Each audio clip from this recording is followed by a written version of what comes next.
chaos meets the sky tonight. Ladies and gentlemen, buckle up. We are live on the last Flight College Football League Sports News Network, and I could not be more fired up.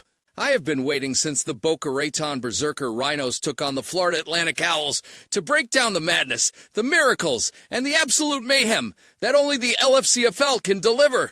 We've got highlights, hot takes, and plays that will make you question reality itself.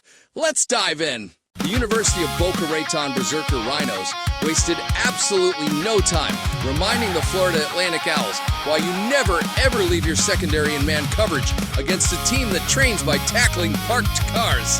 Here we go. First quarter, Rhinos sitting pretty on the 17-yard line. Senior quarterback Perry Oakwater, a man whose throwing arm has been classified by the FAA as a potential airborne hazard, takes the snap. He then fires an absolute laser beam. I'm talking a pass so fast it broke 2 sound barriers and allegedly shaved the eyebrows off a sideline photographer. And who's on the receiving end? None other than Kameel Moon, the sophomore allegedly born during a meteor shower that has been violating physics ever since. Moon snatches that ball on the 10-yard line like it owes him money, plants one foot, and teleports. I swear he teleports straight into the end zone for 6 points.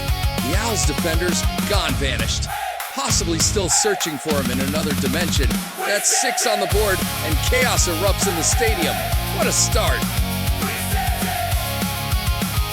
Next Rhinos possession on the 12-yard line, and Oadwater is feeling downright disrespectful today. He takes the snap and immediately unleashes another bullet.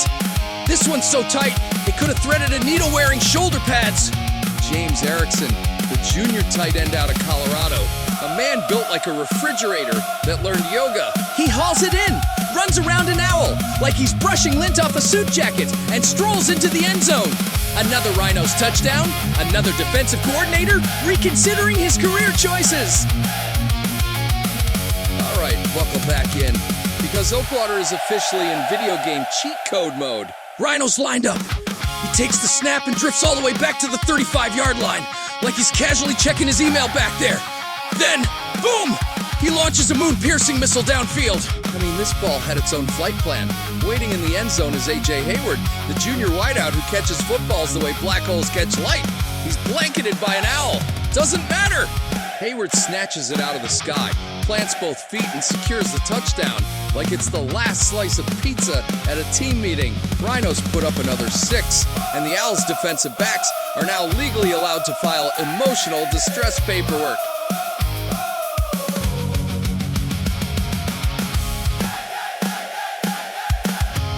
And the Rhinos are back at it. Ball on the 12-yard line, and Oadwater looks like a man who just remembered he pays rent in the end zone. He takes the snap, pauses, and then just takes off. No hesitation, no defenders, no resistance. It's like the Owls collectively agreed to take a union-mandated water break at the exact wrong moment. Oadwater jogs in untouched, unbothered, and possibly unaware that this is supposed to be competitive football. That's another Rhinos touchdown. The Rhinos are somehow still cooking. Ball on the 8-yard line. Oadwater takes the snap and doesn't hesitate. He cocks back and fires an uncontested bullet. The kind of throw that makes radar guns question their life choices. In the end zone is Cam Priester, the freshman from Alabama, wide open like the Owls accidentally hit the mute button on their coverage. Priester hauls it in with 0 resistance, 0 drama, and 0 Owls within a zip code. Touchdown, Rhinos. And at this point, the Owls' defense is just hoping the bus is still parked where they left it. Rhinos again. Ball on the 8-yard line, and Perry Oakwater is camping out in the pocket like he brought snacks. He's waiting for anyone to shake loose. The pocket starts collapsing like a folding lawn chair. But Oadwater refuses to panic. Instead, he launches a high, desperate moonshot toward the end zone. And who's there? Keylen Adams, the junior wide receiver with springs where his ankles should be. Under heavy pressure, Adams skyrockets above two owls, reels in the pass, like he's plucking fruit off a tree, and crashes down with the touchdown. Rhinos add another 6, and the Owls' defense is now questioning whether humans are supposed to jump that high. And the Rhinos dial up yet another one.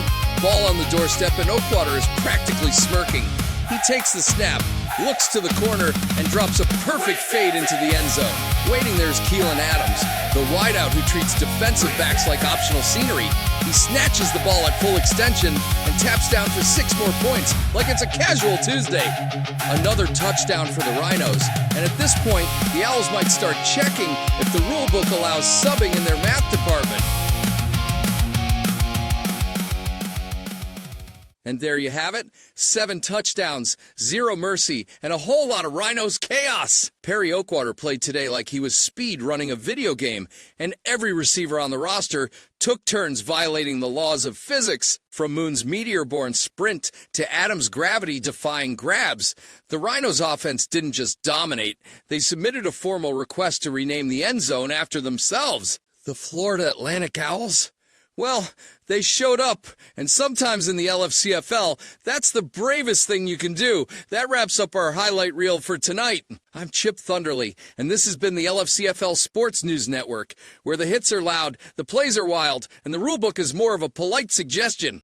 This is the LFCFL Sports News Network, your home for the wildest show in sports. Oh yeah, LFCFL Sports News Network, where the chaos meets the score.